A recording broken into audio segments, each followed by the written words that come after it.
वक्फ board पर पिछले दिनों संसद के अंदर और संसद के बाहर जो हंगामा लगातार जारी रहा, उसके गवाह तो हम और आप सभी लोग रहे ही। लेकिन आपको क्या लगता है, इस पर ड्रामा खत्म हो गया है? जी नहीं जनाब, पिक्चर अभी बाकी है। अभी तो वक्फ के मसले पर कितने ही शाहकार, कितने ही प्रहसन लिखे जाना अभी बाकी है। आखिर ये लाखों करोड़ों रुपयों का मामला है जनाब। ऐसे कैसे कट्टरपंथी और अराजक तत्व अपना मोर्चा छोड़ देंगे? अभी तो उनके पास बहुत बारूद बाकी है। इंडिया, उदय इंडिया। नमस्कार, उदय इंडिया डिजिटल में स्वागत है आपका। मैं हूं अंशुमान आनंद। राष्ट्रपति की मंजूरी मिलने के बाद वक्फ संशोधन विधेयक जो है वो अब कानून बन चुका है। हालांकि संसद के दोनों सदनों से पारित होते ही इसे सुप्रीम कोर्ट में चुनौती भी दे दी गई है। अभी तक इसके खिलाफ जो है कई याचिकाएं दाखिल हो चुकी हैं, जिसमें इसे संविधान के खिलाफ और मजहबी स्वतंत्रता के मौलिक अधिकार का उल्लंघन बताते हुए चुनौती दी गई है। लेकिन अगर किसी कानून को परखने के कोर्ट के दायरे को देखा जाए तो वो थोड़ा सीमित होता है। किसी भी कानून को अदालत जो है वो 3 आधारों पर परखती है। वो है विधायी सक्षमता, यानी इस कानून के साथ बहुमत था या नहीं। दूसरा है संविधान के बुनियादी सिद्धांतों का उल्लंघन और मनमाना होना। इस आधार पर कोर्ट परखता है, चीज़ों को परखता है, किसी भी कानून को परखता है। लेकिन इन तीनों आधारों को देखा जाए तो शीर्ष अदालत से वक्फ बोर्ड संशोधन अधिनियम को खारिज कराना बहुत ईजी, बहुत ही आसान नहीं लगता। इन तीनों आधारों पर अगर वक्फ बोर्ड संशोधन कानून को देखा जाए तो विधायी सक्षमता की कसौटी पर यह संशोधन पूरा उतरता हुआ दिखाई देता है, क्योंकि संसद में इसे घंटों की बहस, लगभग राज्यसभा में और लोकसभा में कई घंटे की बहस हुई, देर रात से पारित कराया गया। और दूसरा आधार है संवैधानिक प्रावधानों के उल्लंघन का, जिस पर याचिकाकर्ताओं का जोर जो है वो मूल रूप से सबसे ज्यादा है। सबने अपनी याचिका में यही कहा है कि इसे धार्मिक स्वतंत्रता का उल्लंघन माना जाए। लेकिन अब वक्फ संशोधन के खिलाफ जो कोर्ट में याचिकाएं दाखिल की गई हैं, उनका सबका मुख्य आधार यही दिखाया जा रहा है कि ये कानून जो है वो मुसलमानों के संवैधानिक अधिकारों और मजहबी स्वतंत्रता के अधिकार का उल्लंघन करता है।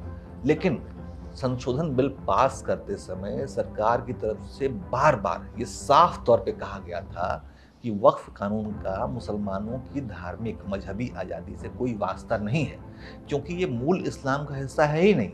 ये सिर्फ संपत्तियों के प्रबंधन यानी मैनेजमेंट ऑफ प्रॉपर्टी से संबंधित है। और दुनिया के कई दूसरे जो प्रमुख मुस्लिम देश हैं, वहाँ पर ऐसा कोई कानून नहीं है। सरकार ने संसद में बहस के दौरान ऐसे दर्जनों सबूत पेश किए हैं, जिससे पता चलता है कि जो वक्फ बोर्ड है उसकी मनमानी चल रही थी। वो लगातार नागरिकों के अधिकारों का हनन कर रहा था, उनकी संपत्तियां छीन रहा था।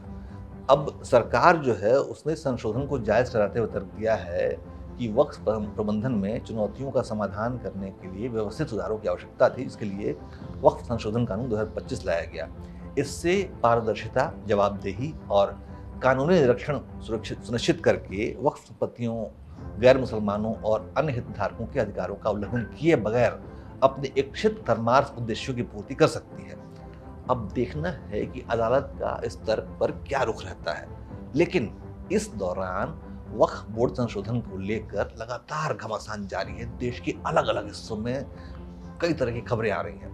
जैसे कि आज ही खबर लीजिए, सोमवार को बिहार की राजधानी पटना में राहुल गांधी के सामने वक्फ संशोधन को लेकर जबरदस्त ड्रामा हुआ। वहां पर कुछ युवक वक्फ संशोधन के समर्थन में पोस्टर लेकर पहुंच गए, जिन्हें राहुल गांधी के सामने कांग्रेसियों ने महात्मा गांधी की अहिंसा का पालन करते हुए जमकर पीटा, उनके पोस्टर फाड़ दिए। लेकिन बात बात पर गांधी जी की अहिंसा की दुहाई देने वाले राहुल गांधी ने एक शब्द नहीं कहा। उधर जम्मू कश्मीर विधानसभा में वक्फ संशोधन के खिलाफ जमकर नारेबाजी हुई।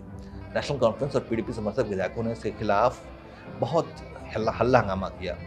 यहाँ तक कि कश्मीर को मुस्लिम रियासत बताने का झूठ भी बोला गया। उधर भोपाल की बात करें तो भोपाल में मुस्लिम महिलाओं ने वक्फ संशोधन का स्वागत किया है, क्योंकि इससे उन्हें अपने माता पिता की संपत्ति में अधिकार मिला है, जबकि पहले जिस मुस्लिम दंपति के बेटा नहीं होता था उसकी संपत्ति वक्फ बोर्ड छीन लेता था, क्योंकि मुस्लिम महिलाओं को संपत्ति में अधिकार नहीं था। दिल्ली के शाहीन बाग से भी मुस्लिम समुदाय के लोगों ने वक्फ बोर्ड संशोधन का स्वागत किया है और उसके पक्ष में पत्र लिखकर सरकार को भेजा है। यहाँ तक कि जो गरीब तबके के मुस्लिम हैं और पसमानदा समाज के लोग हैं, पसमानदा मुस्लिम हैं, उन्होंने भी वक्फ संशोधन का स्वागत किया है, क्योंकि पहले गरीब और पसमानदा मुसलमानों को वक्फ में प्रतिनिधित्व तो मिलता ही नहीं था, जबकि अब उनके लिए भी व्यवस्था की गई है। लेकिन मूल मुद्दा ये है कि कांग्रेस, तृणमूल कांग्रेस, समाजवादी पार्टी जैसे कई राजनीतिक दल लगातार वक्फ संशोधन के खिलाफ भ्रम फैलाने में जुटे हुए हैं, जिसे देखते हुए लगता है कि इस मुद्दे पर सदन के बाहर सड़कों पर भी हंगामा होने की आशंका है। हालांकि केंद्र सरकार ने इसको नियंत्रित करने के लिए पूरी तैयारी कर रखी है, खुफिया सूचनाएं जुटाई जा रही हैं, सुरक्षा बलों को अलर्ट पर रखा गया है। इसलिए हमें लगता है कि सबको इस पे सतर्क रह के जागरूकता फैलाने की आवश्यकता है और जो लोग भ्रम फैला रहे हैं उनको नियंत्रित करने की जरूरत है। जय हिंद, जय भारत।